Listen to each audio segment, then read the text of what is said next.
విపరీత రాజయోగము అండి. విపరీత రాజయోగము. ఈ యోగం ఎలా ఏర్పడుతుంది, దీని వలన వారికి వచ్చేటటువంటి ఫలితం ఏ విధంగా ఉంటుంది మీన లగ్నానికి. అయితే ఇక్కడ ఈ స్థానం ఎవరిదండి, ఇది 6వ స్థానం ఎవరిది అవుతుంది, సింహం అంటే రవి అవుతున్నాడు. ఈ రవి కనుక 8లో ఉన్నా 12లో ఉన్నా, అర్థమైంది కదండి. ఇక్కడ ఉండవలసిన రవి ఇక్కడ ఉన్నా కూడా ఖచ్చితంగా అది మీకు విపరీత రాజయోగమే అవుతుంది. నిజానికి ఆ రవి 6లో లేడు 8లో ఉన్నాడు అనుకుందామండి. ఈ రవి ఇక్కడ ఉంటే కూడా ఏమవుతుంది, మరొక దుష్ట స్థానమైన 12లో కానీ మరొక దుష్ట స్థానమైన 6లో కానీ ఉన్నట్టయితే కూడా అది కూడా విపరీత రాజయోగమే అవుతుంది. ఒకవేళ ఇక్కడ కూడా లేరండి, రవి ఇక్కడే ఉన్నారు, 12వ స్థానంలో ఉన్నారు.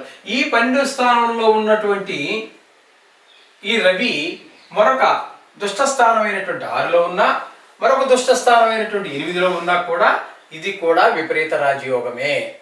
6, 8, 12 ఇది గుర్తుపెట్టుకోవాలి మీరు.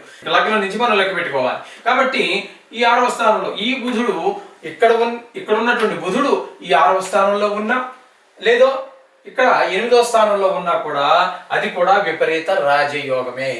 ఒక దుష్ట స్థానంలో ఉన్నటువంటి వాడు మరొక దుష్ట స్థానంలో ఉంటే మంచి రాజయోగాన్ని, అది మామూలు రాజయోగం కాదండి, విపరీత రాజయోగాన్ని ఇస్తూ ఉంటాడు. దాని ఫలితాలు మనం ఏ విధంగా చెప్పుకోవాలి అన్నట్టయితే, అనుకోకుండా ఒక అదృష్టం కలుస్తుంది. ఆ జాతకుడికి అనుకోకుండా ఒక అదృష్టం వస్తుంది. అలాగే పదవీ లాభం, అది రాజకీయంగా కావచ్చు, ఉద్యోగపరంగా కావచ్చు, నువ్వు చేసే వ్యాపార పరంగా కావచ్చు, ఏదో ఒక పదవి, నామినేటెడ్ పదవి కాబట్టి, లేకపోతే ఎలక్షన్లో గెలవటం కావచ్చు, ఇటువంటి ఒక అదృష్టం కలిసి వస్తుంది ఈ విపరీత రాజయోగం వల్ల. ఇది గుర్తుపెట్టుకోవాలి.